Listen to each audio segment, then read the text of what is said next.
Great morning दोस्तों, भूपेश आनंद आपके सामने, आप ही के लिए आज हम लेक्चर नंबर 2 स्टार्ट कर रहे हैं।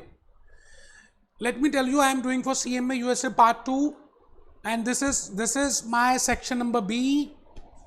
आई have already covered unit 4, you know section B unit 4 मैंने ऑलरेडी कवर कर दिया, सेक्शन ई कवर कर दिया, सेक्शन बी का unit number 5 that is corporate restructuring I have completed. मैं बेटे इस समय यूनिट 2, यूनिट 3 और यूनिट 6 को कर रहा हूं क्योंकि मैं चाहता हूं कि आप इसी प्रायोरिटी में मेरे लेक्चर्स को देखें, because they have the huge linkage. तो आप अपने माइंड में कंसेप्ट ज्यादा बढ़िया बिल्डअप कर पाएंगे if you will see in these priorities. So we have started in the last lecture number 1 में ऑलरेडी डिलीवर कर चुका हूं, और मैंने आपको बताया था कि unit 2 long term financial management, section B corporate finance, CMA USA part 2 and unit 3 that is raising capital and unit 6 that is international finance. ये तीनों के तीनों आपस में लिंक हैं, इनकी मोहब्बत है, इनको आपस में प्यार है। तो बेटे आपको एक साथ करना चाहिए। जैसे मैं बात करता हूँ आलिया भट्ट की, तो आप कहीं ना कहीं माइंड में रणबीर कपूर लेके आ ही जाते हो, आपको नहीं भी लाना होता, because you know that they have the proper positive relationship. Deepika Padukone, जैसे ही मैं बोलूंगा आपके सामने रणबीर आ जाएगा। So the point is when I say long term financial management unit 2, तो ऑटोमेटिकली रेजिंग कैपिटल और ऑटोमेटिकली इंटरनेशनल फाइनेंस, बेटे पैसे की बातें कर रहे हैं। We have discuss that we require funds for short term reasons, for working capital, for capital budgeting, for investment decisions, for corporate restructuring, we have to pay purchase consideration. अब ये बात समझ आ गई कि पैसे तो चाहिए, तो पैसे आएंगे कहां से? उसके लिए हम यूनिट 2, यूनिट 3 और यूनिट 6 सेक्शन बी का एक साथ कर रहे हैं बेटे। लिंकेज है, एटलीस्ट यूनिट 2 और 3 तो आपस में इतने इंटरलिंक्ड है कि मैं क्या बताऊं। जल्दी से बेटा रजिस्टर ओपन कर लें। मैंने लिख भी दिया ग्रेट मॉर्निंग, मैंने लिखा little progress every day adds up to big results. जब हम कोई भी काम शुरू करते हैं ना तो बहुत बड़ा लगता है। जब मैंने रिकॉर्डिंग करना स्टार्ट किया तो मुझे लगा यार 6 सेक्शंस पार्ट ए के, 6 सेक्शंस पार्ट बी के, इतने सारे कंसेप्ट, इतने सारे सब्जेक्ट्स, इतने सारे चैप्टर्स। यकीन मानिए मैंने जैसे जैसे पढ़ना स्टार्ट किया और जैसे जैसे रिकॉर्ड करना स्टार्ट किया, धीरे धीरे चीज़ें बिल्डअप होनी स्टार्ट हो गई। और आज हम ऑल ओवर वर्ल्ड में पता नहीं कहाँ कहाँ कितनी सारी गूगल ड्राइव और मोबाइल ऐप के थ्रू सेल कर रहे हैं। तो बेटे आपको कहना ये चाहता हूं कि शुरुआत छोटे से ही होती है। आप हर रोज 2 घंटे दीजिए बस। मेरे को पता है you are a working professional, if you are a working professional you have to give at least 2 hours. 5 दिन 2 घंटे, सैटरडे संडे 5-5 घंटे, टोटल एक हफ्ते में मुझे 20 घंटे चाहिए।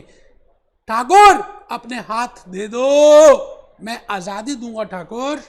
And if you are doing graduation, you know, along with that you are doing CMA USA, तो बेटे आपका जुनून होना चाहिए कि इसको फर्स्ट अटेम्प्ट में क्लियर करना है। तो आप 5 घंटे रेगुलर दीजिए 2 घंटे की बजाय, क्योंकि वर्किंग प्रोफेशनल्स को 2 घंटे कह रहा हूँ। आप 5 घंटे 5 दिन दीजिए और 2-2 घंटे सैटरडे संडे दीजिए, उल्टा कर दीजिए। सैटरडे संडे मजे कीजिए, खाली 2-2 घंटे पढ़िए। आप मेरी बात को समझ रहे हैं? मुझे 20 घंटे चाहिए, मुझे खून दो, मैं आजादी दूंगा, लोकमान्य तिलक। तो इसी बातों के साथ रजिस्टर निकाल लीजिए बेटे। लेक्चर 2 हम इस पूरे यूनिट 2, यूनिट 3 और यूनिट 6 के श्रृंखला को बोलते हैं फाइनेंशियल डिसीजंस। पैसा पैसा करती है, ये ले तू पैसा, हो जा तू मेरी, हो जा तू मेरी। बेटे आपको पता ही है कि मैं आपके सामने एक गाना दिखाने वाला हूं, और बड़ी बात दिखाया भी है मैंने। बेटे कैटरीना कुछ कह रही है, अजय देवगन कुछ कह रहा है, और उस गाने से आज हम अपना वीडियो स्टार्ट करेंगे, अपनी रिकॉर्डिंग स्टार्ट करेंगे। जरा सुनिए क्या कह रहा है। क्या बात है, क्या चीज है पैसा, क्या बात है। Because we are doing financial decisions, we have to see from where I can get the funds, from where I can procure the funds as a management accountant, as a CMA USA of that Reliance Industries. In the last lecture I have shown you Coca-Cola ki financial statements, I have shown you the financial statements of Reliance, I have shown you the financial statement of Hindustan Lever, I have shown you the financial statement of Infosys. आप किसी भी इन financial statements को देखें और and take it as a real case study. Analyse करिए ना कि उन्होंने डेट कितना लिया है, सोर्सेस कहाँ से हैं, कहाँ से पैसे ले रहे हैं, अपने कितने हैं, बाहर के कितने हैं, सारी बातें देखेंगे ना तो you can more relate these concept with practical case studies. ठीक है जी, सुनते क्या हैं। चीज है पैसा, क्या बात है, क्या चीज है पैसा। चलिए जी, मैं भूपेश आनंद आज आपके सामने कैटरीना कैफ को दिखाकर आपका मन मैंने अच्छा कर दिया। और अब हमारे हैं financials. We have seen the financials in the last lecture of Coca Cola, Infosys, Hind Lever. आज मैं सबके नहीं दिखाऊंगा, मैं जस्ट ये बताना चाहता हूँ, आपको एक आइडिया देना चाहता हूँ that if I want to have a look on financials of Coca Cola तो आपको एक आइडिया लगेगा कि भाई हमने कहाँ से लिए हैं। ये देखिए कोका कोला की मैंने पहले से ही फाइनेंशियल रिजल्ट्स को मैंने पहले से ही लिंक वो साइट ओपन कर ली, फाइनेंशियल रिजल्ट्स कोका कोला। अब आप देखिए यहाँ पर आ गया 10Q। बेटे हमारे यहाँ in India we say it as balance sheet and we have a different number of forms, but in America security exchange commission का एक फॉर्म है 10Q, क्वार्टरली रिजल्ट्स वहाँ पर उनको प्रेजेंट करने पड़ते हैं। तो मैं 10Q में जा रहा हूँ, मैं अभी मार्जिन में नहीं जा रहा, ऑडियो में नहीं जा रहा, ट्रांसक्रिप्ट में नहीं जा रहा, and directly I am going to PDF। ठीक है जी, तो PDF में आ गया, ये देखिए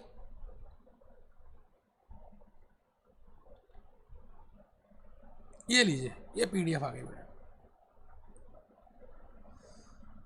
ये थोड़ा सा मैं इसका फॉन्ट बड़ा कर देता हूँ कि आपको थोड़ा सा दिखे कि मैं जो दिखाना चाहता हूँ। बस बेटे एक पॉइंट दिखाना है that I want to tell you that please have a relationship, practical case studies के साथ रिलेट करेंगे तो आपको बड़ा अच्छा लगने वाला है। और आप ये देखेंगे कि from where they have procure the funds. ये देखिए अमाउंट छोड़ दीजिए, मैं तो ये कहता हूँ अमाउंट छोड़ दीजिए, यहाँ पर आ जाइए। देखिए करंट लायबिलिटीज़ दिख रही हैं बेटे, कोका कोला की बैलेंस शीट दिखा रहा हूँ।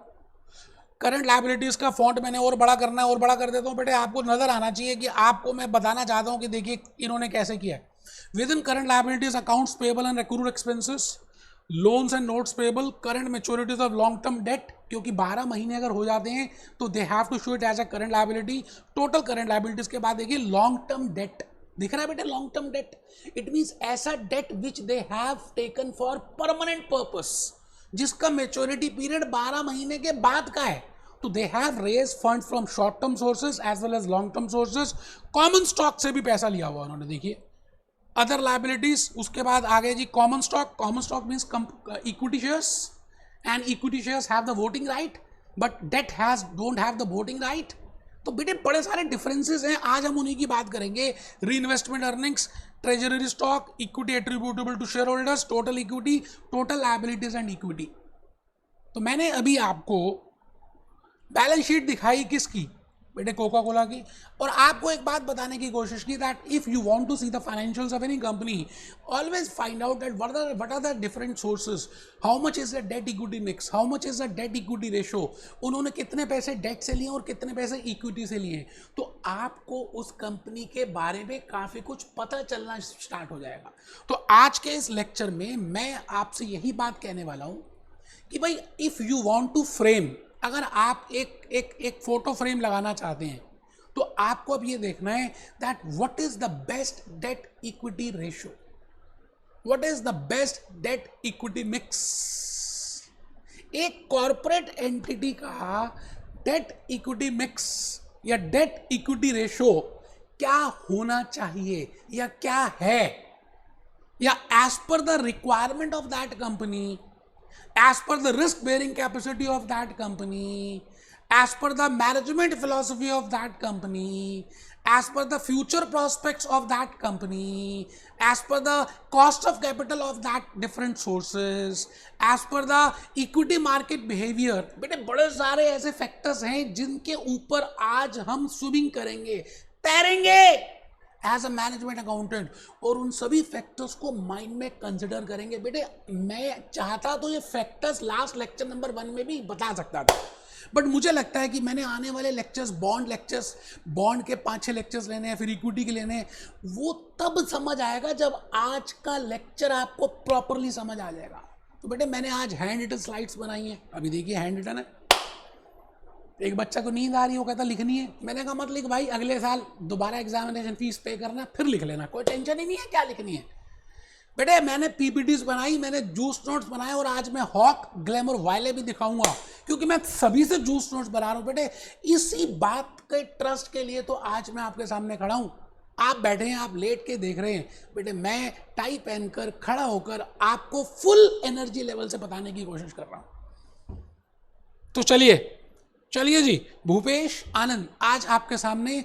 मैं आपसे जस्ट एक बात पूछता हूं, अपनों से अपनी सी बात। पहले मैं देखिए इसको बताने से पहले मैं चाहता हूं कि आप इस तरह से बैठें, टेबल चेयर में बैठे बैठे बिल्कुल कमर सीधी, स्पाइनल कॉर्ड आपकी सीधी, ईमानदारी से बातों को सुने, फिर ईमानदारी से उन बातों को सोचें और ईमानदारी से उसको प्रैक्टिकली रिलेट करें। आगे आपकी मर्जी है बेटे, करना तो पड़ेगा ही।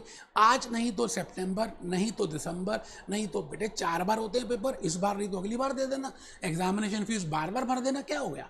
जब तक ऐसे नहीं बैठोगे तब तक पढ़ाई होने वाली नहीं है, नहीं तो मैं थप्पड़ मारूंगा कान पे, आपके मुंह पे बता रहा हूं मैं। आप मैं भूपेश आनंद पहले आज आपको कुछ अपनी बातें करने वाला हूं, उसका मैंने नाम दिया this is my story. In my story firstly मैं आपको एक कहानी सुनाऊंगा। एक लकड़ी काटने वाला होगा, वो कहेगा शेर आया शेर आया शेर आया, गांव वाले आ जाएंगे, लेकिन शेर आया नहीं होता। फिर दूसरी बार भी उसने ऐसे ही किया, गांव वाले आ गए, लेकिन तीसरी बार सच में शेर आ गया और उसने आवाज लगाई और गांव वाले नहीं आए। तो बेटे मैं कुछ कहानी बताने वाला हूँ, then I will be telling you my own slides, then PPTs, then juice notes, then Hock Gleim and Wiley. बस आप 5-6 मिनट मेरी कहानी को ध्यान से सुनना, बड़ी प्यारी सी कहानी है। कहानी किसकी? That as a management accountant of that Reliance Industries, in the last lecture we have seen that a case study that you require 100 CR for Neeta Ambani and Mukesh Ambani, and how much from where you will procure those 100 crores. You have to give a presentation that whether you should raise 100% from debt or 0% from equity, or 0 from debt and 100% from equity, or 50-50 or 70-30 or 30-70 or 40-60 or 60-40, कुछ भी। बेटे आप रूह अफ़ज़ा पीते हैं घर में? मैं तो पीता हूँ। हम जब बचपन में बहुत छोटे थे, आज की डेट में भी बेटे रूह अफ़ज़ा को दूध में डाल के हम पीते। रूह अफ़ज़ा पहले ज़माने में लोग गरीब हुआ करते थे, तो क्या करते थे, चीनी अलग से घोल लेते थे और रूह अफ़ज़ा अलग से रखते थे। जैसे कोई मेहमान आया तो चीनी की 2 चम्मच डाली जो घोला हुआ था, 1 चम्मच रूह अफ़ज़ा का डाला, बेटे पूरा रूह अफ़ज़ा का लाल रंग आया था, मीठा भी हो गया था, बर्फ़ डाली और पी लिया।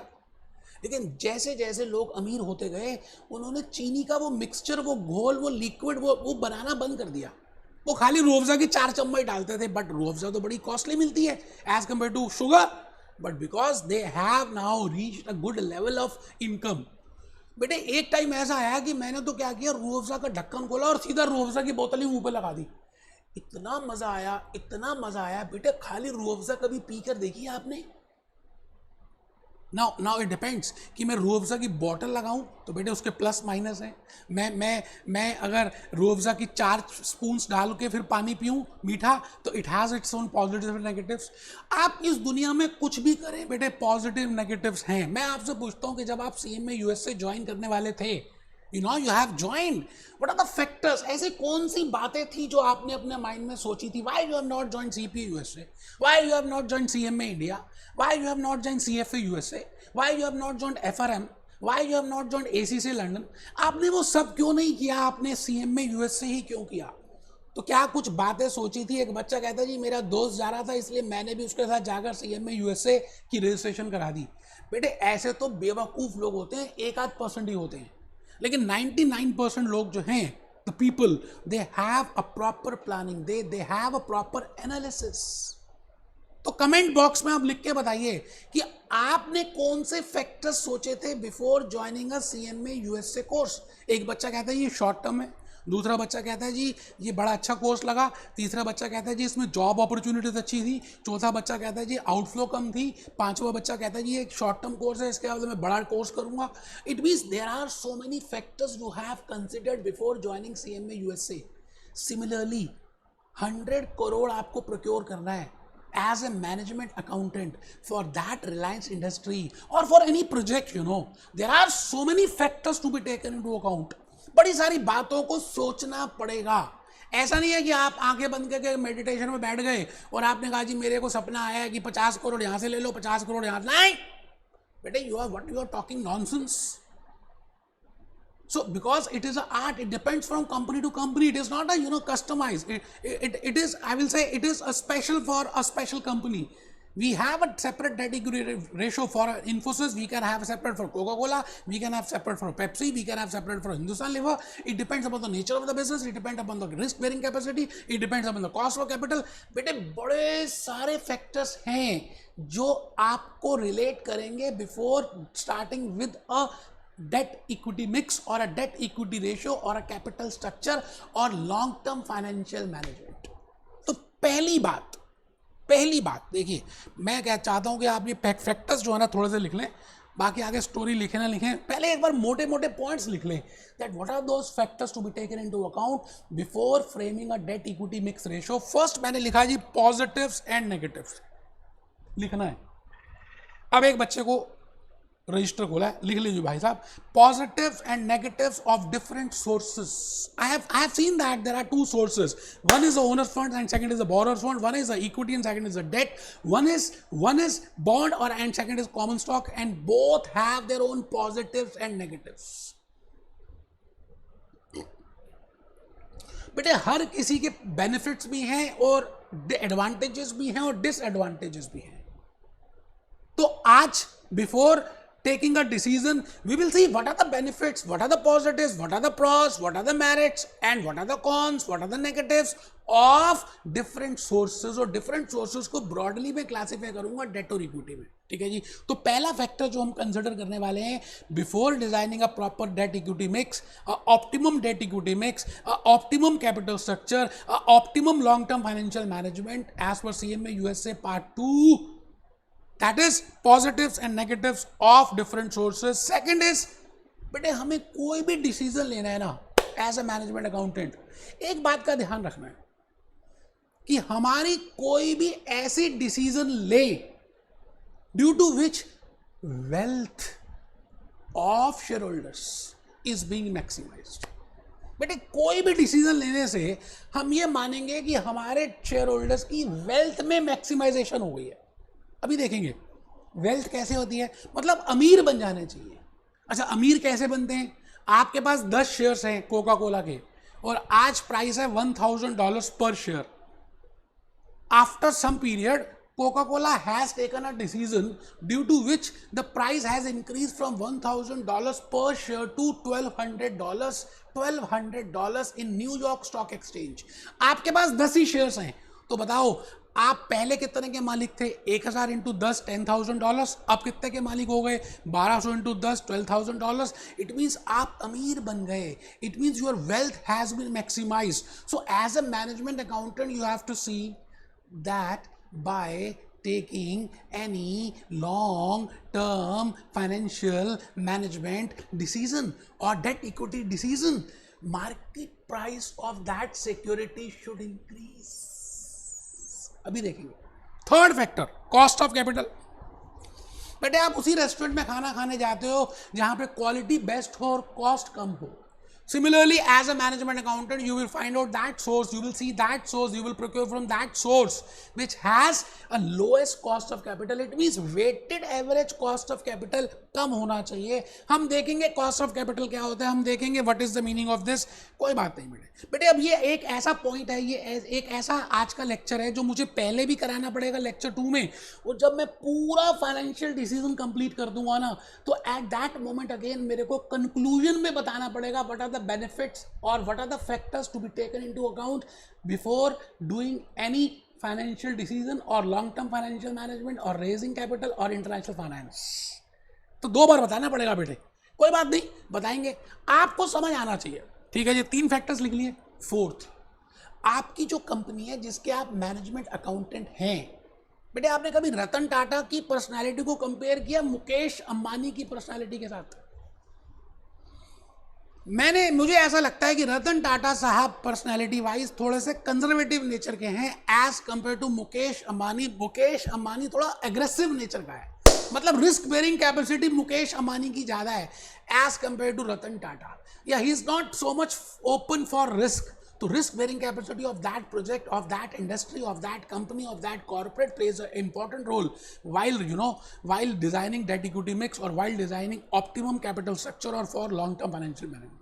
अभी चारों बातें डिस्कस करेंगे, आप बिल्कुल टेंशन मत लेना. Future prospects of the company, आपको क्या लग रहा है आने वाले दिनों में कंपनी की सेल बढ़ेगी या कम होगी? क्योंकि अगर सेल बढ़ेगी तो आपको रॉ मटेरियल चाहिए, लेबर्स चाहिए, फैक्ट्री चाहिए, कैश चाहिए, and how much is the risk involve in that. So accordingly आप क्या करेंगे, अपना डेट इक्विटी मिक्स अरेंज करेंगे. ठीक है जी. Composition of assets, so whether you have more long term assets, non current assets और मोर करंट एसेट्स. बेटे सोर्सेज दो होते हैं, लॉन्ग टर्म सोर्सेज और शॉर्ट टर्म सोर्सेज. तो अगर नॉन करंट एसेट्स का कॉम्पोजिशन ज्यादा है तो आपको non current sources, permanent sources का कॉम्पोजिशन ज्यादा रखना पड़ेगा. ठीक है. देखेंगे इक्विटी मार्केट्स. एक बच्चा कह रहा है मैंने लिखा ही नहीं. बेटे अब आप क्या अगली बार लिख लेना, आपने बार बार तो पेपर देना ही है ना, बार बार एग्जामिनेशन फीस देनी है, लिखा नहीं, किया नहीं, लिखो जल्दी से. Factors affecting debt equity mix में positives and negatives of different sources, maximization of wealth, cost of capital, risk bearing capacity, future prospects, composition of assets, equity markets. और भी होंगे. मैंने ग्लैम वाइले हॉक को मिक्स करके मैक्सिमम पॉइंट्स निकाल दिए और इससे आपको एक आइडिया लग जाएगा. तो मैं आ गया जी अपनी स्टोरी में. मैं मेरी कहानी, भूपेश आनंद की कहानी, अब जितने भी फैक्टर्स मैंने अभी आपको बताया ना, मैं एक एक फैक्टर को ईमानदारी से आपके सामने रखूंगा, एग्जाम्पल दूंगा, चर्चा करेंगे, आप भी चर्चा करना और हम एक नतीजे पे पहुंचेंगे दैट दिस इज बेस्ट. तो बेटे पहली बात, फर्स्ट पॉइंट जो मैंने लिखा, positives and negatives of different sources. And when I say different sources, I can say debt and equity are two sources. So what are the positives of debt? What are the positives of bonds? And negatives of bonds? And what are the positives of stock? And negatives of stock? तो पहले आपको पता होना चाहिए कि उसमें instruments कौन से हम यूज कर रहे हैं. ठीक है जी. तो डेट में जो फाइनेंशियल इंस्ट्रूमेंट्स, बेटे फर्स्ट पॉइंट, अब माय स्टोरी लिखकर आप लिखना शुरू कर दें, बिकॉज मैंने आने वाले लेक्चर्स में आपको डेट के इंस्ट्रूमेंट्स पता कितने कराने हैं, 5. तो आप पहले लिखें, फर्स्ट पॉइंट लिखें माय स्टोरी, फिर लिखें लॉन्ग टर्म फाइनेंशियल मैनेजमेंट, फिर लिखें डेट इक्विटी मिक्स. जल्दी जल्दी बेटे टेबल, बिल्कुल पेज को 2 पार्ट्स में ऐसे डिवाइड कर लें. लेफ्ट हैंड साइड में डेट लिखें, राइट हैंड साइड में इक्विटी लिखें, डेट के नीचे लिखें फाइनेंशियल इंस्ट्रूमेंट्स और फाइनेंशियल में फर्स्ट इंस्ट्रूमेंट लिखें बॉन्ड्स. बेटे आने वाले आई will be taking 7 lectures for bonds, because I will be telling you next from lecture 3 onwards that what is bond, what is bond instrument, what are the bond indenture, what I mean by bond convenience, what I mean by yield, what are the yield curve theories, what is yield to maturity. बेटे इतना कुछ बताऊंगा आने वाले lectures में कि आप compare कर लेना बाकी किसी टीचर के लेक्चर से. वो आधे घंटे में बताएगा, मैं बेटे 10 घंटे में वो सारे एक्सप्लेन करके दे दूंगा. और मैं आपसे गारंटी देता हूं कि आपको मेरी बात लॉजिकली ज्यादा समझ आएगी, क्योंकि मैं अपना होकर पढ़ा रहा हूं बेटे आपको. चलिए फर्स्ट पॉइंट लिखिए जी, डेट के इंस्ट्रूमेंट्स में क्या क्या लिखेंगे, bonds. Very important for CMA part 2 examination. हम इसको डिस्कस करेंगे, बड़ा ही इंपॉर्टेंट है बॉन्ड्स. मैंने डबल स्टार लगा दिया. Long term loans, we can take long term loans as well as short term loans from banking company. Lease financing को डिस्कस करेंगे, operating lease, financial lease discuss करेंगे. तो आप क्या कर रहे हैं, पहले डेट के फाइनेंशियल इंस्ट्रूमेंट्स लिख रहे हैं. 3 इंस्ट्रूमेंट्स तो लिख भी चुके हैं, 2 इंस्ट्रूमेंट्स और हैं, वेंचर कैपिटलिस्ट और foreign currency convertible bonds. Glam में दिया हुआ है, हॉक में पता नहीं कैसे मिस हो गया, वाइले में भी शायद मुझे लगता है मिस हो गया या पता नहीं मेरे से मिस हुआ. बट 5 इंस्ट्रूमेंट्स आप लिख लें which I will be discussing under the head debt. पहला कौन सा, एक बच्चा तो कह रहा बता दो मास्टर दोबारा. फाइनेंशियल इंस्ट्रूमेंट्स में पहला कौन सा जी, डेट का bond. We can name it as fix income securities और in India we say it as debentures. ठीक है जी. बॉन्ड्स कहेंगे, long term loans, lease financing, उसके बाद है जी fourth venture capitalist, foreign currency convertible bonds. ठीक है. इक्विटी के फाइनेंशियल इंस्ट्रूमेंट्स दिखे राइट हैंड साइड में. फर्स्ट है common stock, equity, common stock, preferred stock, preferred stock, common stock. We will discuss common stock, इसकी वैल्यूएशन डिस्कस करेंगे, इसका cost discuss करेंगे, types of equity shares discuss करेंगे. बेटे मैं आपको बता रहा हूं, इतना कुछ बताऊंगा आपको कि आप हैरान हो जाएंगे लॉजिक्स और कंसेप्ट को सुन सुनकर. ठीक है जी. Retained earnings, reserves and surplus, मैं लड़के और लड़की की कहानी आज बताऊंगा, उनकी मैरिज हुई, शादी हुई, निकाह हुआ, फिर क्या हुआ आज देखेंगे, आज देखेंगे। फोर्थ इंस्ट्रूमेंट लिख लीजिए, global depository receipts, GDRs, ADRs. Reliance ने पहली बार अमेरिका में कॉमन स्टॉक इशू किया, that is named as American depository receipts. आराम से बेटे, 5 टूल्स इसके और 5 इसके। 5 पांडव थे जी, कुंती माता के 5 पुत्र थे पांडु से, वैसे 6 कर्ण था वो सूर्य देव से था, ठीक है जी। तो आइए 5 की बात कर रहे हैं। अब मैं आपसे कहता हूं as a management accountant the objective is to find out the optimum debt equity mix. मुझे ऑप्टिमम निकालनी, और ऑप्टिमम एक फॉर्मूले से तो आ ही नहीं सकती। ऑप्टिमम का मतलब है रामलाल के लिए ऑप्टिमम कुछ होगी, Infosys, for the Infosys I can have a different type of optimum equity ratio, for Wipro I can have a different type of equity ratio, for I will से for Larsen and turbo I can have different optimum debt equity ratio, for Reliance I can have different, for Tata motor I can have different, for Coca Cola different, for Pepsi, because it depends upon so many components of that company itself. तो इसलिए आपको कला से उस बात को निकालना है। मैं आ गया जी, मैं आ गया। मैंने लिखा friends what are the factors you have considered while joining CMA USA. आपसे हम ये डिस्कस कर ही चुके हैं, इसीलिए मैं फैक्टर्स में आ रहा हूं। और पहला फैक्टर मैंने लिखा pros and cons of debt and equity. बेटे आप अपने पेज को इसी तरह से डिवाइड कर लें 4 छोटे छोटे कॉलम्स में। लेफ्ट हैंड साइड में डेट, राइट हैंड साइड में इक्विटी, डेट के नीचे प्लस माइनस, इक्विटी के नीचे प्लस माइनस। और आप ध्यान से देखना, डेट का जो पॉजिटिव होगा वो इक्विटी का माइनस होगा, और डेट का जो नेगेटिव होगा वो इक्विटी का पॉजिटिव होगा। अभी मैं बता रहा हूं बड़े सारे डिफरेंसेस हैं, हम सारे differences at the end of financial decisions करेंगे। आज मैं इसलिए बता रहा हूं कि एक आपके माइंड में एक आइडिया आ जाए कि भाई ये like this we have to do और we will be flowing the concepts. ठीक है जी, तो आप आ जाओ जी डेट में। आप डेट की जगह बॉन्ड समझ लें, आप समझ गए, टेंशन मत लें, आप बॉन्ड ले लें। चलिए जी, मैंने सबसे पहले पॉजिटिव ये लिखा है या नेगेटिव ये लिखा है कि बॉन्ड के केस में it is a agreement between the borrower and the issuer, borrower and the lender. वैसे तो बॉन्ड को हम आने वाले 6-7 लेक्चर्स में डिटेल में बताऊंगा, लेकिन आज थोड़ा सा ये बताना है कि भाई इसका प्लस लाभ हानि, positive negative, pros cons. You know, in case of bonds, lender, borrower, there are 2 parties. Borrower has to pay a fixed amount of interest, a fixed commitment, a fixed charge. बेटे compulsory borrower को कुछ interest देना पड़ेगा to the bond holders, to the lenders.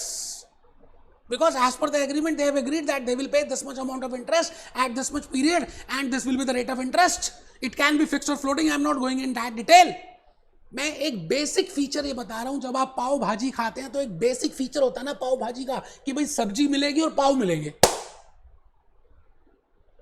बेटे date का, bond का सबसे important feature है कि it involves a feature of interest. It is a fix commitment. आप प्रॉफिट अर्न करें या नहीं करें, किंगफिशर एयरलाइन की केस स्टडी देखें, प्रॉफिट नहीं भी हो रहे थे, they have to pay the interest to the debenture holders, to the bond holders, to the fix income security holders. It is for every corporate, it is for every government, you know, it is important that you have to पे, you have to. Raghupati रीत सदा चली आए, प्राण जाए पर वचन न जाए। आपने वचन दिया है, there is a contract, offerer है, एक्सेप्टर है, कंसिडरेशन है। बेटे कॉन्ट्रैक्ट एंटर किया है, फाइनेंशियल इंस्ट्रूमेंट है कि आपने कहा है कि आप हमेशा पैसे देंगे, इंटरेस्ट देंगे। अब इंटरेस्ट कई बार क्या होता है, आपके लिए नासूर बन जाता है, प्रॉफिट नहीं भी अर्न कर रहे तभी देना पड़ेगा। तो बेटा मैंने लिखा नेगेटिव में it is a fix charge. आप भी ऐसे लिखो बेटा। सब बच्चों ने अपने पेज को 4 पार्ट्स में डिवाइड करना है। यकीन मानिए आज के लेक्चर के बाद आपकी अंडरस्टैंडिंग और ज़्यादा बढ़ जाएगी। हॉक, ग्लैमर, वायले में सब कुछ दिया हुआ है, उन्होंने बिखेर के दे दिया, बस भूपेश आनंद ने इकट्ठा करके आपके सामने परोस दिया, बस और कुछ नहीं है। तो आपको लिखना है। तो पहला नेगेटिव आप लिख रहे हैं डेट का, that it is a fixed charge. मैंने कहा था the negative of this will be the positive of that, क्योंकि बेटे बॉन्ड के केस में हम इंटरेस्ट देते हैं और इक्विटी के केस में हम डिविडेंड पे करते हैं। अब dividend is a distribution of profits, 11th class से आप सुनते आ रहे हैं, डिस्ट्रीब्यूशन और preparation of profits. It is not compulsorily to be paid, compulsory payment करना नहीं होता, क्योंकि वो तो डिस्ट्रीब्यूशन है ना बेटे, प्रॉफिट तो आप ही का है। आप इस पॉकेट में रखें या उस पॉकेट में रखें, पैसे तो आप ही के हैं ना, क्योंकि आप घर वाले हैं, ओनर्स फंड है, इक्विटी है, कॉमन स्टॉक है। You getting my point? तो ये पॉजिटिव हो गया कि डिविडेंड दे या ना दे। बेटे इतिहास गवाह है, Reliance industries, Coca Cola, dividend पता नहीं कितने ईयर से दिया ही नहीं, but they are earning huge profits. It is because that dividend is not a commitment, dividend is not a fixed charge, dividend is distribution of profits, dividend depends upon corporate to corporate. एक बच्चा कह रहा है जी हम कर क्या रहे हैं ये तो बताओ।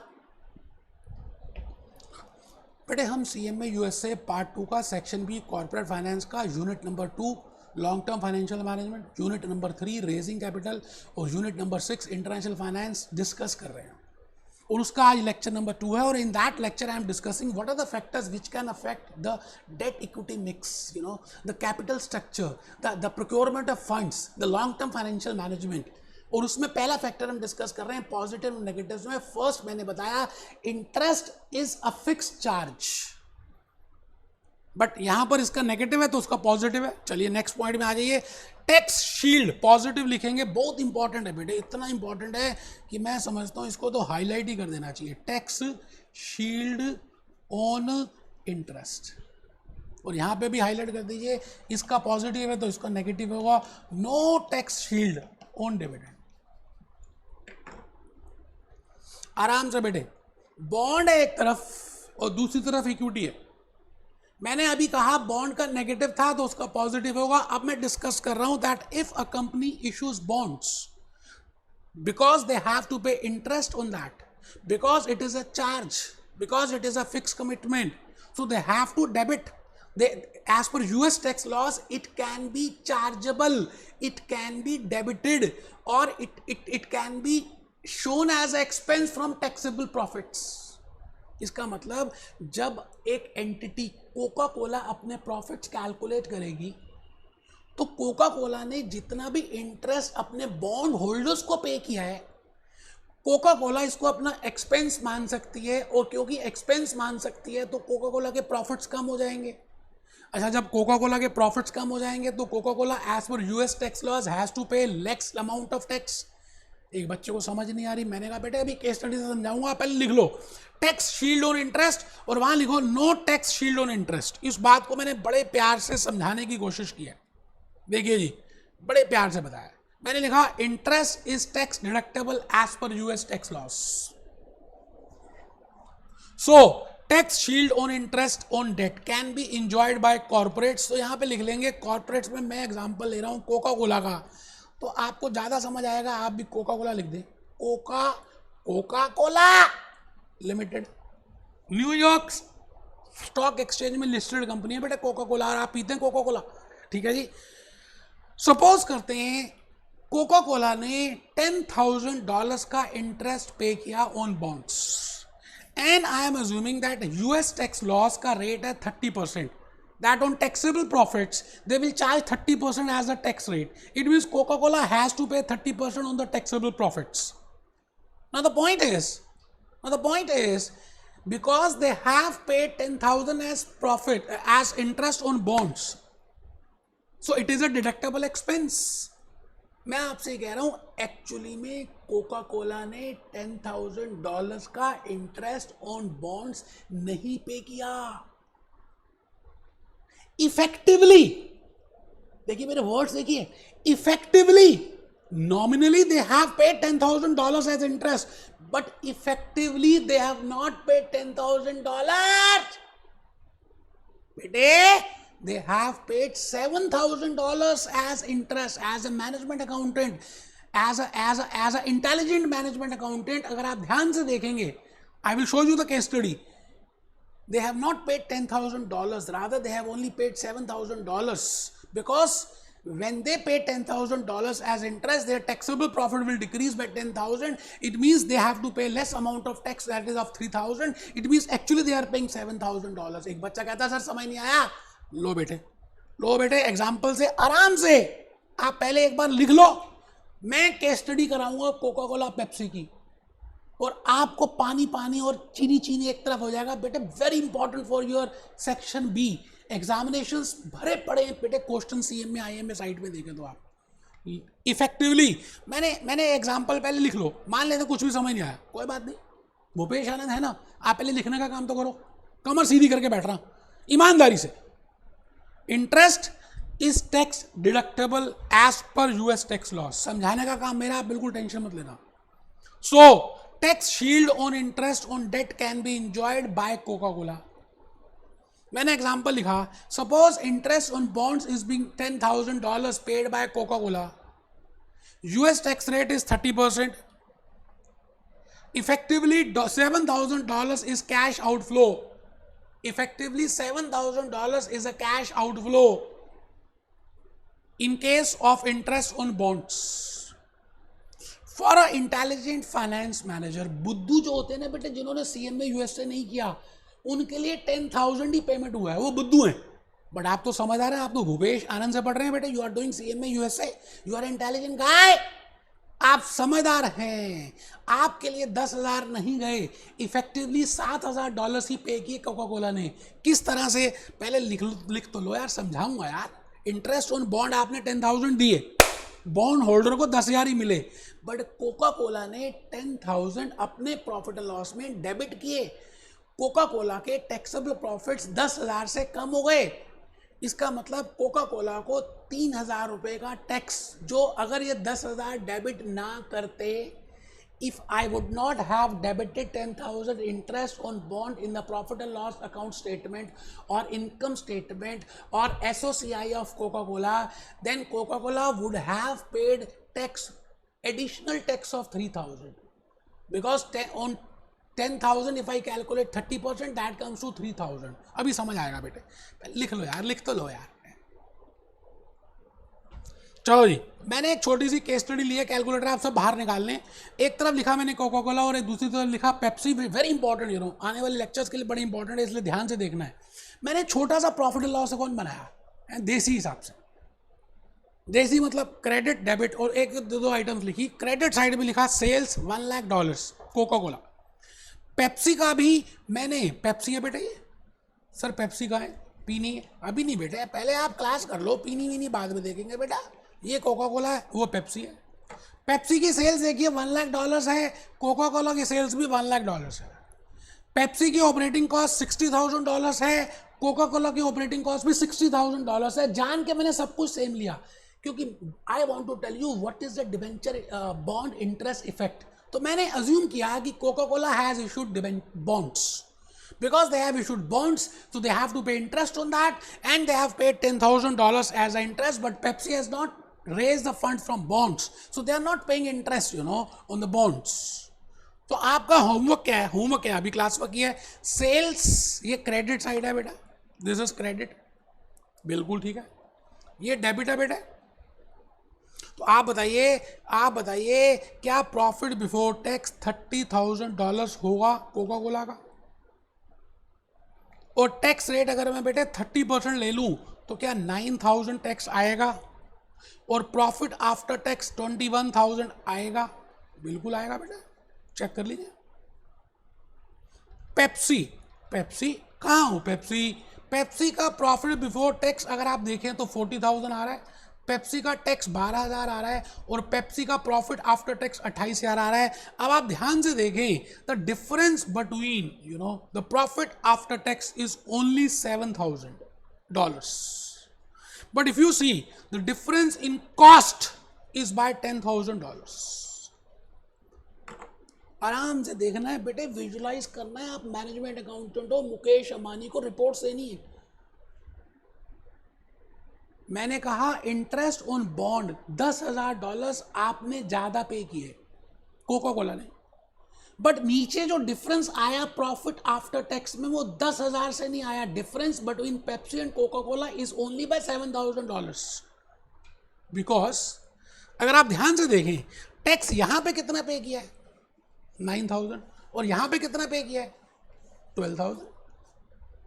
बिकॉज यहां पर टैक्सेबल प्रॉफिट 30,000 है. Because that 10,000 is a deductible expense as per US tax laws. And यहां पर आप देखिए टैक्सेबल प्रॉफिट 40,000 है. तो बेटे 30% 30,000 का 9,000, 30% 40,000 का 12,000. मैं आपसे कहना क्या चाह रहा हूं कि जो भी आप इंटरेस्ट ऑन बॉन्ड्स देंगे, आप नो डाउट $10,000 दे रहे हैं, बट आपके प्रॉफिट्स में डिफरेंस, आपके प्रॉफिट में इफेक्ट $10,000 से नहीं आएगा. उसमें जो सेविंग हो गई है उसको लेस करने के बाद जो बचेगा, that is after tax interest on bonds, that is $7,000. ये जो मैंने कैलकुलेट किया, interest on bond, no doubt they have paid $10,000, but they have enjoyed a tax saving on that, that is $3,000. So actual interest on bonds paid effectively, इसको हम कहते हैं effectively बेटे $7,000 ही दिए. इसका मतलब ये एक पॉजिटिव पॉइंट है जो मैं यहां पर आपके सामने लिख रहा हूं. इस टेबल में क्या लिखा बेटे? मैंने लिखा in case of bonds we enjoy tax saving, we enjoy tax shield on the interest paid, we are my taxable profits will get decrease. But in case of equity, because I am not paying any interest, rather I am paying a dividend, and dividend is a distribution of profit. It is an appropriation of profit. We debit in profit and loss appropriation, and we calculate tax from profit and loss account. So there is no tax saving on dividend because we are not actually paying it. We are just distributing it. So this is a positive for bond and this is a negative for equity. ठीक है जी. Third point बेटे, ऐसे तो बड़े सारे positives और negatives हो सकते हैं. मैं मुख्य तौर पर मेन बता रहा हूं कि आपको एक आइडिया लग जाए यार, that as a management accountant आपका थॉट प्रोसेस कहां कैसे जाना चाहिए. नेक्स्ट फैक्टर जो बड़ा इंपॉर्टेंट है, इसके बाद मैं नेक्स्ट फैक्टर में आऊंगा. मतलब पॉजिटिव्स एंड नेगेटिव्स में जो हम डिस्कस कर रहे हैं सब factor, that is dilution of control. मैंने अभी बताया था कि रूह अफ़ज़ा का ढक्कन खोल के मैं मुंह पर लगा दूं तो मैं निरी रूह अफ़ज़ा पी रहा हूं, मैं डिल्यूट नहीं कर रहा रूह अफ़ज़ा को. बट अगर मैं टीस्पून 2 डालूं रूह अफ़ज़ा की पानी के अंदर और फिर मिक्स करके पीऊं, इसका मतलब मैं रूह अफ़ज़ा को डिल्यूट कर रहा हूं. बेटे बड़ा इंपॉर्टेंट डिफरेंस है डेट में और इक्विटी में due to dilution of control. Bond holders they don't have voting right. एक बच्चा कहता रिपीट करो master. I said that bond holders don't have the voting right. They cannot vote in general meeting. They cannot appoint directors. They cannot, they cannot do anything for the company because they are outsiders. They are bahar wale. They are borrowers. We are paying interest and we are shutting their mouth.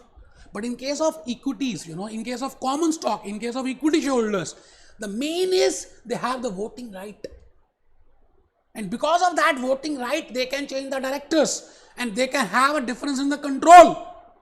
बेटे मैंने corporate structuring इसीलिए पहले कराया कि आप देखिए, आपने अगर वोटिंग राइट किसी की ले ली, कंट्रोलिंग इंटरेस्ट ले लिया, टेक ओवर कर लिया, मर्जर कर लिया, कंसोलिडेट कर लिया, एक्विजिशन कर लिया, बेटे तभी मैं कहता हूं जैसे मैं कह रहा हूं उसी तरह से करेंगे ना तो ज्यादा लॉजिक्स आएंगे माइंड में. तो third difference, the third positive I will say rather, the negative of equities, there can be a dilution of control. And the positive of, because the negative of equity will become positive of debt, that is there is no dilution of control. तो मैंने बेटे पहला factor अभी explain किया है. अभी की मेहनत आने वाले 12-15 लेक्चर्स में आपको बड़ा मजा देने वाली है. बस और 10-12 मिनट की बात रह गई, ज्यादा कुछ नहीं है. सेकंड फैक्टर की बात आज हम करने वाले हैं. बेटे सेकंड फैक्टर केस स्टडी लिखी ली आपने, maximization of wealth. It means, as a management accountant,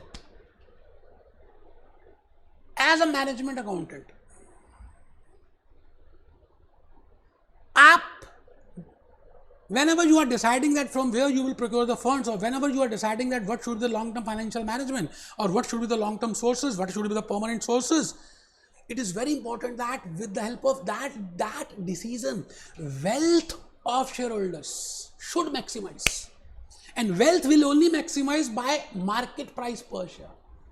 New York stock exchange में कोका कोला का एक स्टॉक का प्राइस जब बढ़ेगा, and it will increase due to more demand, और डिमांड ज्यादा कब होगी? When Coca Cola is doing good, when Coca Cola promoters are having a good track record, when Coca Cola having no competitors, when Coca Cola is increasing their market share, बेटा तभी तो Coca Cola का market price बढ़ेगा। आपका market price कब बढ़ेगा? As a CMA USA, जब आप डिग्री कर लेंगे, जब आप you will get a certificate, you will become a member of IMA, you will have a computer skill, you will have presentation skills, communication skills, जब ये सारी skills होंगी तो आपका market price बढ़ेगा। Similarly for a corporate entity, Johnsons and Johnsons, Exide Batteries, Maruti Suzuki, Ford, Tata Motors, Reliance Jio, जब when their market price will increase, when they are earning a huge amount, जब बड़ा ज़्यादा earning कर रहे हैं, sentiments अच्छे हैं, market share बढ़ रहा है, तो बेटे बड़ा इंपॉर्टेंट फैक्टर मैं इस समय डिस्कस कर रहा हूँ। आप ये समझ लीजिए ये फैक्टर कंप्लीट हुआ नहीं, आज का लेक्चर कंप्लीट हुआ नहीं, ऐसा समझ सकते हैं। Maximization of wealth of equity share holders. और वेल्थ कैसे मैक्सिमाइज होती है? बेटे वेल्थ तो मार्केट प्राइस से ही होती है, ये बात तो मैं पहले भी बता चुका हूँ SFM के बिगिनिंग लेक्चर में, और अभी भी बता रहा हूँ। मैं अमीर कैसे बन सकता हूँ, कॉमन स्टॉक होल्डर अमीर कैसे बन सकता है? जब उसके स्टॉक्स के मार्केट प्राइस बढ़ जाएं। अच्छा, एक कॉर्पोरेट एंटिटी का मार्केट प्राइस कैसे बढ़ेगा? कभी सोचा है आपने? What are the factors which affect the market price? The first factor is EPS। You have heard of EPS, earning per share, basic EPS, diluted EPS। जब उस कंपनी के प्रोमोटर्स का track record, future prospects, competitors, बेटे all these will affect the market price of that company. But सबसे important क्या लगता है बेटे, इन सभी फैक्टर्स में सबसे इंपॉर्टेंट कौन सा है? EPS। अगर वो कंपनी अर्न ज्यादा कर रही है एक शेयर के लिए, तो automatically sentiments will become strong, automatically demand will increase, automatically MPS will increase. इसका मतलब MPS में मेजर पोर्शन जो है वो बेटे मान लेते हैं ये MPS है, मैं कहता हूँ जी major portion is of EPS। और आपको मालूम है, वैसे हमने सेक्शन ए करना है फाइनेंशियल स्टेटमेंट एनालिसिस, उसमें एक रेशो करेंगे, प्राइस अर्निंग रेशो। बेटे EPS और MPS की मोहब्बतें, एक लड़का था दीवाना सा, एक लड़की थी दीवानी सी, इनके बीच में कुछ हुआ, उसको मैंने कहा that is price earning ratio. आप मुझे बताइए कि, चलिए अभी पूछता हूं, पहले आप लिख लीजिए, MPS and EPS they have a positive relationship. क्या मतलब हुआ? EPS बढ़ेगी, EPS इज इंडिपेंडेंट फैक्टर। मैंने कहा जी earning per share is independent and dependent is MPS। अगर EPS बढ़ेगा तो MPS भी बढ़ेगा, बड़ी सिंपल सी बात है, पॉजिटिव रिलेशनशिप है। जैसे आलिया भट्ट में और रणबीर कपूर में पॉजिटिव रिलेशनशिप है, जैसे रणबीर में और कैटरीना कैफ में नेगेटिव रिलेशनशिप है। मैं नेगेटिव की बात नहीं कर रहा, मैं कह रहा हूं there is a positive relationship between Ranbir and Alia. Similarly there is a positive relationship between EPS and MPS। और उस रिलेशनशिप को समझाने के लिए हम एक रेशो का प्रयोग करेंगे सेक्शन ए में। मैं बड़े डीपली बताऊंगा फाइनेंशियल स्टेटमेंट एनालिसिस के सेक्शन में that what is the meaning of price earning ratio. बेटे एक रेशो को डिस्कस करेंगे, जैसे करंट रेशो तो नाम सुना होगा आपने। The relationship between current assets and current liabilities is named as current ratio. Similarly the ratio which relates EPS and MPS, जो EPS और MPS को रिलेट करता है उसका नाम है प्राइस अर्निंग रेशो। और बेटे प्राइस अर्निंग रेशो का फॉर्मूला है एमपीएस अपॉन ईपीएस। अभी लिख लें, higher the ratio better it is. मान लेते हैं किसी कंपनी की 5 टाइम्स है। अब मैं बेटे सेक्शन ए में बताऊंगा, फिर ज़्यादा कहीं टॉपिक चेंज हो जाएगा हमारा। तो मैं कह रहा हूं अगर ईपीएस $1 है, then public is ready to pay $5 for that as market price, as purchasing price. It means higher the ratio better it is. अभी तक जितना आपको नॉलेज चाहिए मैंने ये बताया। क्या बताया जी? मैंने ये बताया है कि पहला फैक्टर जो बड़ा इंपॉर्टेंट है उसका नाम है positives and negatives of debt and equity, bonds and equity. उसमें 3 बातें डिस्कस की, डिल्यूशन ऑफ कंट्रोल की डिस्कस की, फिक्स चार्ज की डिस्कस की और टैक्स सेविंग की और भी हो सकती है। मैंने मोटा मोटी आपको 3 बातें बताई। सेकंड फैक्टर जो मैंने कहा, as a management accountant, as a CMA USA, आपको कभी भी डिसीजन लेना है तो बेटे आपको ऐसा डिसीजन लेना है with help of which wealth of the share holders can be maximize. Wealth market price से मैक्सिमाइज होती है। देखिए मैं कहां से लेके कहां तक लेके जा रहा हूं, पूरे लॉजिक्स को लिंक कर रहा हूं। और मार्केट प्राइस किस पे इफेक्ट करती है, और उसमें सबसे इंपॉर्टेंट फैक्टर ईपीएस। फिर मैंने ईपीएस को उठा लिया, कुछ भी रटवा नहीं रहा आपको। फिर मैंने कहा ईपीएस और एमपीएस की मोहब्बत प्राइस अर्निंग रेशियो से होती है। फिर मैंने कहा higher the ratio better it is. इसका मतलब अगर आपको मैं कह दूं कि price earning ratio Coca Cola की 5 टाइम्स है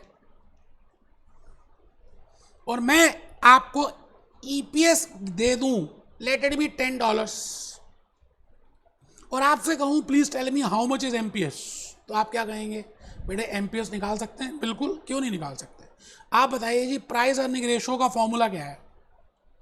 एमपीएस अपॉन ईपीएस। तो मैं लिखता हूं 5 is equal to MPS upon $10 और मैं नीचे लिखता हूं जी MPS is equal to $50। Market price per share of Coca-Cola is $50 if I know the Mohabbatein relationship between आंख मटक्का between MPS and EPS that is given by price earning ratio and if I know the EPS। बेटे MPS को हम निकाल सकते हैं, निकाल सकते हैं, निकाल सकते हैं। No doubt MPS is affected by so many other factors। उसमें सबसे इंपॉर्टेंट फैक्टर है EPS। तो मैंने आपसे ये कहा कि प्राइस अर्निंग रेशियो की हेल्प से आई कैन कैलकुलेट एमपीएस। ठीक है जी। अब सवाल आता है कि ईपीएस कैसे निकाला जाएगा। बेटे बड़ी इंपॉर्टेंट बात अब बताने जा रहा हूं। वैसे हम इसको डिस्कस करेंगे section a financial statement analysis में, और पार्ट 1 में भी मैंने कराया हुआ है, लेकिन मैं दोबारा बताऊंगा। ईपीएस जो मैंने अभी अभी बताया, कितने डॉलर्स का बताया बेटा? अभी बताया था ना, मैंने कहा ईपीएस $10 का है। तो बताओ जी ये $10 का ईपीएस कोका कोला का कैसे आया होगा? अच्छा उन्होंने ईपीएस निकाला होता है, वैसे मैं बता दूंगा। मैं एक बार दिखा रहा हूँ, फाइनेंशियल से दिखा रहा हूँ।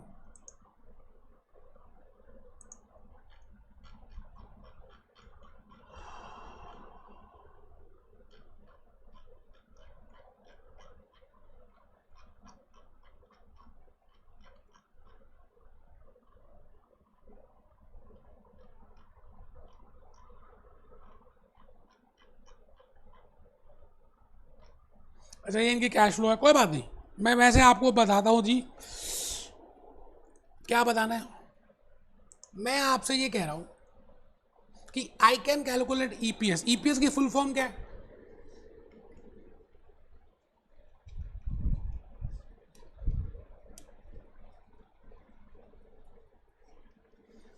बड़ा इंपॉर्टेंट है जी, आने वाले 3-4 मिनट बड़े इंपॉर्टेंट है। मैं कहता हूँ जी इसका फॉर्मूला है profits available to equity share holders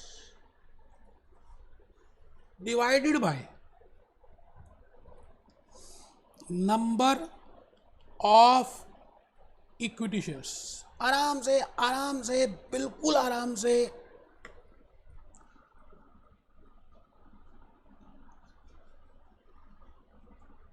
EPS EPS अगर आप इंग्लिश में देखें इसका मतलब है एक शेयर के पीछे कितनी अर्निंग है कोका कोला की। तो मैं कहूंगा जी टोटल प्रॉफिट्स कितने हैं उस शेयर होल्डर्स के और टोटल खाने वाले कितने हैं, तो एक को कितनी चपाती मिलेगी। आई थिंक ये बड़ा सिंपल सा एक लॉजिक है ईपीएस को निकालने का। Profits available to equity share holders divided by number of equity shares. एक बच्चा कहता सर ये बताओ profits available to equity share holders कैसे आएंगे। बिल्कुल बताऊंगा बेटे, क्यों नहीं बताऊंगा। आप ये बताइए if I want to calculate profits available to equity share holders, बिल्कुल निकाल सकते हैं।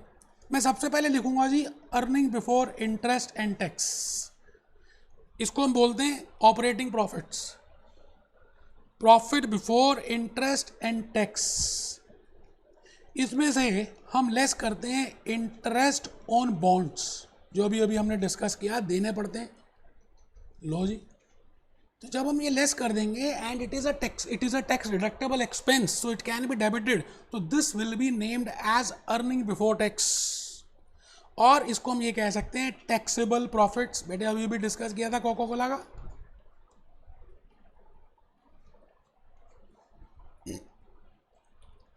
इसमें से हम बेटे टैक्स लेस करते हैं। We have assume that 30% is a US tax laws, तो हमने 30% यहाँ टैक्स लेस कर दिया, तो this is named as earning after tax. ठीक है जी, आराम से आप पहले देख लो, मैं इसको लॉजिकली बता दूंगा। आप पहले देखिए जी मैंने स्टार्ट कहाँ से किया। मैंने लिखा earning before interest and tax. When I say before interest and before tax, it means I have not debited interest and I have not debited tax. तो सबसे पहले हमें फिक्स कमिटमेंट पे करनी है and it is a tax deductible, तो हम पहले इंटरेस्ट पे करते हैं ऑन बॉन्ड्स। उसको लेस करने के बाद जो बचा उसका नाम है अर्निंग बिफोर टैक्स। फिर हमने टैक्स पे कर दिया यूएस गवर्नमेंट को 30% earning after tax. Then we pay dividend to preferred stock, preference dividend. अभी देखेंगे why we paid dividend to preferred stock, and the balancing figure is named as profits available to equity share holders. आराम से बेटे, कुछ मुश्किल है ही नहीं। मैं कह रहा हूं ना आपको, कुछ भी मुश्किल नहीं है, सब कुछ इजी है। पहले आप लिख लो। देखो मुझे तो पसीने भी आ रहे हैं बेटा, मैं फिर भी पढ़ रहा हूं खड़े होकर, एसी चल रहा है फिर भी गर्मी लग रही है। EBIT पहले लिखिए, less interest on bonds, EBT आ गया, लेस टैक्स EAT आ गया, less preference dividend preferred stock को जो देते हैं, फिर जो बच गया बेटे profits available to equity share holders आ गया। और आपको मैंने बताया बेटे profits available to equity share holders को हम डिवाइड कहां से करेंगे, we will divide by number of equity shares and coefficient will be named as EPS। EPS आ गई, प्राइस अर्निंग रेशियो मोहब्बत पता है, MPS निकाल सकते हैं। As a management accountant I will go for that proposal which will maximize wealth and it can be maximize by MPS। Practically क्या करेंगे देखते हैं बेटे। आप क्या बचपन में, या देखिए कोविड की बात नहीं कर रहा, कोविड से पहले आपको पता है आप किसी मैरिज में गए हो लड़के और लड़की की, तो एक तो होते हैं लड़के वाले, एक होते हैं लड़की वाले। अच्छा लड़के वाले हमारी दिल्ली में ना, इंडिया की बात कर रहे हैं बेटा, मैं इंडिया दिल्ली की बात कर रहा हूँ। जनरली देखा गया कि लड़के वाले जिस दिन बारात होती है उस दिन डांस करते करते आते हैं, डांस करते करते आते हैं और लड़की वालों के यहाँ घर पहुँचते हैं। जनरली देखा गया कि दिल्ली में, कोविड से पहले की बात कर रहे हैं, कोविड में तो अलाउड ही नहीं है, 20 लोग अलाउड है। भगवान करे दोबारा समय आ जाए वैसा आएगा बेटे। ऐसा देखा गया कि लड़के वाले जनरली लेट ही होते हैं बेटे, रात को 12, 12:30, 1, 2 बज जाते हैं और लड़की वालों के यहाँ पहुँचते हैं, क्योंकि एक ही दिन होता है जिस दिन वो बड़ा खुश होते हैं। अब लड़की वालों के यहाँ पर जो मेहमान आए होते हैं या लड़के वाले की जगह जो मेहमान आए होते हैं डायरेक्टली वो पहुँच जाते हैं जहाँ पे बारात होती है। बारात घर खाना वाना खाया और चले गए, अभी लड़का पहुंचा नहीं है। मैं अज्यूम कर रहा हूं कि बारात लेट नहीं हुई, बिल्कुल टाइम पे पहुंच गई है। तो आप बताइए, सबसे पहले खाना जो बन गया, हलवाइयों ने खाना पूरा दिन लगा के बनाया, खाना कौन खाएगा? लड़का खुद खाएगा, घोड़ी से उतरेगा और भागता हुआ जाएगा खाना दो, या लड़की खाएगी, ब्यूटी पार्लर से भागती हुई आएगी लहंगा पकड़कर, मुझे भूख लगी है, मुझे भूख लगी है, खाना दो, या लड़के वाले खाएंगे, लड़के वालों के यहाँ जो मेहमान आए हैं, या लड़की वालों के यहाँ पर जो मेहमान आए हैं। आराम से बैठे, और आप देखिए किसी भी बारात में जाए ना तो आप इजीली देख सकते हैं कि लड़के वाले कौन और लड़की वाले कौन है। बेटे लड़के वाले ना सीना तान के चढ़ते हैं, थोड़ा सा अकड़ होती है, लड़के की बहन को आप पहचान लोगे ये लड़के की बहन है, और लड़की वाले ना उस थोड़ा सा झुक के चलते हैं, बेटे वो लड़की दे रहे हैं। ऐसा पहले होता था, मुझे नहीं लगता आजकल है या नहीं, generally just for explaining purpose में आपको समझा रहा हूं। मुझे आपने आंसर देना है कमेंट में कि पहले खाना कौन खाएगा, लड़का खुद घोड़ी से उतरकर, लड़की ब्यूटी पार्लर से भागते हुए आएगी, या लड़के वालों के जो मेहमान हैं या लड़की वालों के जो मेहमान हैं। बेटे सबसे पहले नखरे वाले लड़के वालों के घर में जो मेहमान आए हुए हैं, क्योंकि अगर उस दिन वो नाराज हो गए ना तो बाराती लेके चले जाएंगे। बॉन्ड होल्डर्स को अगर आपने इंटरेस्ट टाइमली पे नहीं किया ना तो बड़े पापा सिक्योरिटी एक्सचेंज कमीशन, बड़े पापा के पास चले जाएंगे और बोलेंगे पापा पापा ये इंटरेस्ट नहीं दे रहा कोका कोला कंपनी मुझे। तो बेटे बड़े पापा can liquidate Coca Cola. It means firstly you should give खाना और you should give from profits to bond holders. तो आप देखिए मैंने जिस तरह से कैलकुलेट किया है, सबसे पहले मैंने लिखा खाना तैयार है, पहले आप लड़के वालों को, बेटे लड़के लड़के लड़के वाले जो नखरे वाले हैं बेटे उनको दोगे इंटरेस्ट ऑन बॉन्ड्स। आपको पता है बारात में कुछ बेशर्म लोग भी होते हैं जिनको बुलाया नहीं जाता, वो खुद ही आ जाते हैं, खुद खाना खाना शुरू कर देंगे। मतलब ना तो वो लड़का होगा ना लड़की होगी, ना लड़के वाले होंगे ना लड़की वाले होंगे, बेटे बैंड बाजे वाले वो अपने आप आ जाएंगे, खाना खाना शुरू कर देंगे। और हद तो तब हो जाती है, दिल्ली के अंदर की बात कर रहा हूँ, वो प्लास्टिक की थैलियां अपनी जेब से निकालेंगे, देसी घी का हलवा खा भी लेंगे और थैली में डालकर ले भी चले जाएंगे। हद कर दी यार। बेटे दैट बैंड बाजे वाले, दैट बेशरम लोग is US tax department, tax laws. तो आपको टैक्स देना पड़ेगा बेटे बेशर्मों को। बैंड बैंड कैसे लिखे बेटे, बैंड बैंड बाजे वाले लिख लो, बैंड बाजा। तो you have to pay tax. It means firstly from that khana, you have to pay interest on bonds. That is a fixed commitment that you have to pay, and that is a taxable expense. So after deducting that, you will calculate tax. That is a besharam people, band baje wale, and you have to pay the tax. अब आप ये बताइए जी, आपके हिसाब से लड़के वालों ने खाना खा लिया, अभी लड़का और लड़की नहीं खाना खा रहे बेटे, वो बाद में खाएंगे। अब नंबर आया किसका? लड़की वालों के यहाँ भी तो मेहमान आए हुए हैं, वो बेचारों का भी तो पेट होगा, उनको भूख नहीं लगती, माना कि वो लड़की वालों की तरफ से है। तो बेटे मैंने अभी आपको बताना है preferred stock. We will discuss in coming lectures that why I say that preferred stock is from equity share holders और व्हाई दे आर फ्रॉम लड़की वाला। तो प्रेफरेंस शेयर होल्डर्स को डिविडेंड देंगे। तो मैंने वही बात लिखी है, ये देखिए जी, ये देखिए लड़की वालों मेहमान। It means firstly you will firstly give interest to the bond holders, then you will give tax, and then you will give preference dividend stock, और आखिरी में जो बच गया, यार आप ये बताओ ना, आप कभी विवाह में गए हो किसी की, तो बेटे लास्ट में जो बच जाता है लड़के को बिठाते हैं, लड़की को बुलाते हैं, साथ में रिश्तेदार बैठ जाते हैं और यहां पर खड़ा हो जाएगा वीडियो कैमरे वाला, लड़के को कहेगा कि सर आप लड़की को खाना खिलाएं, और लड़की को कहेगा सर आप लड़के को खाना खिलाएं। उस दिन तो लड़की कम खाती है बेटे, क्यों? क्योंकि पूरे फेस में इतना फेशियल लगा हुआ, मुंह खुल ही नहीं पाता। उस दिन लड़की बोलती भी कुछ नहीं है, और उसके बाद खाली लड़की बोलती है और कोई नहीं बोलता। बेटे एक ही दिन लड़की नहीं बोलती। मैं आपसे ये कह रहा हूं, लड़के वालों ने खाना खा लिया, बेशरम लोगों ने खाना खा लिया, लड़की वालों की तरफ से जो आए वो खाना खा गए।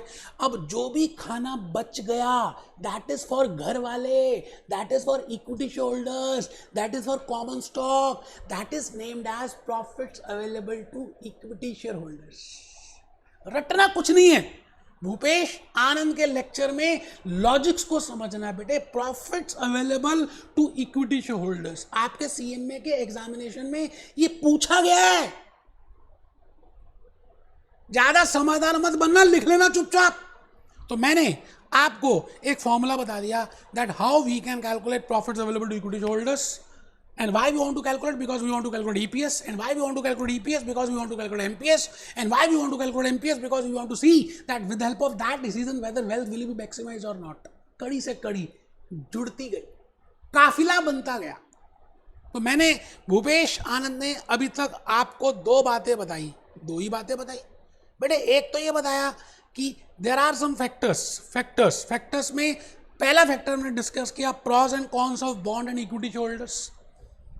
दूसरा फैक्टर जो मैंने बताया वो ये बताया बेटे आपको maximization of wealth of equity share holders. अच्छा, ये सारे फैक्टर्स आपने पहले लिखे थे, आप भूल गए, मैं आपको थोड़ा सा बता दूं बेटे। ये लिखे हैं, पहला फैक्टर लिखा था positives and negatives of different sources, इसमें एक्सप्लेन किया।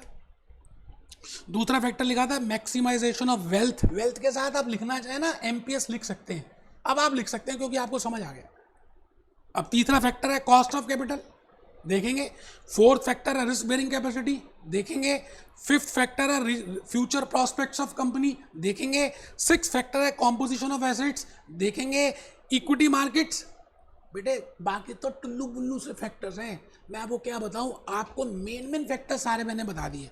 अभी आपको थोड़ा सा मैं हल्का सा चेंज लाने के लिए ये कहना चाहता हूं कि मैंने आपके लिए जूस नोट्स भी प्रिपेयर किए हैं। अभी मैं रिविजनरी लेक्चर्स में जूस नोट्स को डिस्कस करता हूं, क्योंकि अभी because it is a mixture of hawk, glam and Wiley. तो बेटे मैंने सारे बातें जूस नोट्स में ऑलरेडी लिख दी हैं, आप बिल्कुल घबराना मत। सारी बातों को मैंने बताया है, सोर्सेज ऑफ फंड, बॉन्ड्स, है ना। अभी हम पहले और दूसरे कंसेप्ट में ही हैं, और बॉन्ड्स में तो 6-7 लेक्चर्स लगेंगे, फिर हम इक्विटी करेंगे, प्रेफर्ड स्टॉक करेंगे, कॉस्ट ऑफ कैपिटल डिस्कस करेंगे, डेरिवेटिव्स डिस्कस करेंगे। और बेटा इन सब में मैंने महारत हासिल की हुई है, I have achieved a very huge level. और मैंने आपके लिए क्या किया है, जूस नोट्स के साथ साथ पीपीटीज भी प्रिपेयर किए हैं। देखिए जी, पीपीटीज में मैंने आपसे बताया था that there are 2 sources of funds. बड़ी मेहनत की यार, बड़ी मेहनत की आप लोगों के लिए, क्या बताऊँ मैं। हैंड रिटन स्लाइड्स बनाई, पीपीटीज बनाई, जूस नोट्स बनाए, रिविजनरी लेक्चर्स बनाए, हॉक, ग्लैम और वाइल्ड लेके सारी वर्कबुक करी। इससे ज़्यादा तो भाई साहब मुझे ही ले जाओ अपने घर, और तो कुछ है ही नहीं। फ्लैश कार्ड्स वगैरह सब हमने बनाए हैं, टेस्ट सीरीज बनाई हुई है, आप हमारे ऐप में गूगल ड्राइव में देखें। Positives and negatives of debts we have discussed. मैंने आज जो फैक्टर बताया, ठीक है ना, interest on debt is this cons, ये सब बताए। फिर positive and negatives of preferential capital, equity share capital, ये डिस्कस किया। Then I have started that how we can frame a optimum debt equity ratio, and when I said optimum debt equity ratio, it is a ratio in which objective of management can be maximized, and this can be maximized by increasing MPS। ये देखिए, और MPS बढ़ाने के लिए हम क्या करते हैं, MPS के लिए MPS ये देखिए, कोका कोला का भी आपने कैपिटल स्ट्रक्चर देखा है ना, कोका कोला की बैलेंस शीट, तो उसमें उन्होंने पहले क्या किया, करंट लायबिलिटीज शो कर दी। कोई बात नहीं, हम पहले मेन बातें समझ रहे हैं। This is owners fund and this is borrowers fund, और I will say this is debt and this is equity. तो आपको डेट इक्विटी रेशियो निकालनी है। Then I have just told you with help of a example, लड़का और लड़की का example लेके मैंने बताया, EBIT पहले लिखते हैं, फिर इंटरेस्ट ऑन बॉन्ड्स देते हैं, फिर बेशरम लोगों को खाना देते हैं, फिर अर्निंग आफ्टर टैक्स आता है, फिर लड़की वाले खाना खाते हैं, और जो बच गया लड़का और लड़की खाएंगे, और अगर ज्यादा बच गया तो घर ले जाएंगे, 1 वीक तक गरम कर करके खाएंगे बेटा. This is profits available to equity shareholders, and when I divide it by number of equity shares, I will get, EPS. And when I multiply with, or when I relate it with price earning ratio, I can calculate NPS. We have already seen that. बेटे बड़ी मेहनत की है, मैं आपको क्या बताऊं, बहुत मेहनत हुई है. आप सोच भी नहीं सकते यार, इतनी मेहनत की है मैंने. एक ऑब्जेक्टिव की आपको समझ आए. आइए जी, 1-2 फैक्टर्स और रह गए, पहले उसको समझ लेते हैं, फिर आज का लेक्चर मैं यहीं पे कंप्लीट करूंगा. मैं थर्ड फैक्टर की तरफ आ गया हूं. थर्ड फैक्टर, हाँ बेटे, नेक्स्ट फैक्टर है future prospects of the company. If management accountant is of the view that in coming years sales will increase, and for that we need more cash, and for that we need more permanent cash, then accordingly we can frame debt equity mix. So future prospects of the company भी बड़ा important role play करते हैं आपके capital structure को, long term financial management को manage करने के लिए. ठीक है जी, तो मैंने यहां पे लिखा next factor is composition of assets. बेटे एसेट्स का कॉम्पोजिशन अगर आप देखें इन्फोसिस में, तो नॉन करंट एसेट ज्यादा नहीं है. टाटा मोटर्स में देखें तो they have more composition of non current assets. Maruti Suzuki has more non current assets. Reliance Jio has less non current assets. तो अगर नॉन करंट एसेट का कॉम्पोजिशन ज्यादा है तो आपका परमानेंट सोर्स का कॉम्पोजिशन ज्यादा होना चाहिए और इक्विटी में से ज्यादा लेना चाहिए. और अगर शॉर्ट टर्म सोर्स के एसेट्स हैं, करंट एसेट्स हैं, तो शॉर्ट टर्म सोर्सेस ज्यादा होने चाहिए. तो कॉम्पोजिशन ऑफ एसेट्स भी आपको बताएगा that which type of debt equity mix is the best. Similarly cost of capital, cost of capital बेटे हमने वैसे डिस्कस करना है cost of capital separately, because equity shares में we have to pay the cost, we have to pay the cost to the bond holders, we have to pay the cost to the bankers, we have to pay the preference dividend to the preferred stock. So we will calculate how much is the amount of cost which I have to pay. तो cost of capital का मतलब है जहां पर जो cheaper source होगा, I will be more inclined towards that source. It can be equity or it can be debt. So what I am trying to tell you is that there are huge number of factors which on a whole will tell you that how to frame that best debt equity mix. Getting a point? Next, last point को जो discuss कर रहे हैं उसका नाम है behaviour of equity markets. बेटे New York stock exchange markets बड़ी एग्रेसिवली कर रहे हैं. There is huge movement in the market. It means there is huge buying and selling is there, huge trading is there. It means आप अगर IPO लेकर आएंगे, Coca Cola अगर IPO लेकर आती है तो IPO will be over subscribed. It means they will be more inclined towards equity. But if the markets are very conservative, if the markets are very declining, if the markets are non-reacting, then Coca-Cola, if wants to raise the funds, they have to more rely on debt, more rely on bonds. You're getting my point? तो बेटे इस तरह से इतनी सारी बातों को relate करके हम date equity mix, bond equity का मिक्स कैलकुलेट करेंगे. लेक्चर 3 ऑनवर्ड्स बेटे 5 लेक्चर्स मैं बॉन्ड के ऊपर बोलूंगा. बॉन्ड क्या है, बॉन्ड का इंटरेस्ट का मतलब क्या है, बॉन्ड के फीचर्स क्या है, बॉन्ड की मैच्योरिटी क्या है, बॉन्ड का यील्ड क्या है, बॉन्ड का यील्ड कर्व क्या है, बॉन्ड के यील्ड कर्व थ्योरीज क्या है, what is duration of a bond, what is modified duration of a bond. रोकना मत मुझे, जाने देना आने वाले 5 लेक्चर्स में बेटे इन्हीं बातों के साथ. मैं भूपेश आनंद 2 बेसिक लेक्चर्स यूट्यूब में हमने अपलोड किए हैं.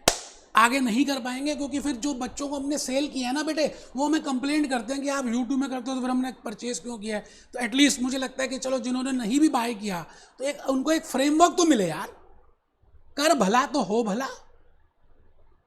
Be happy, B jolly. Be cheerful.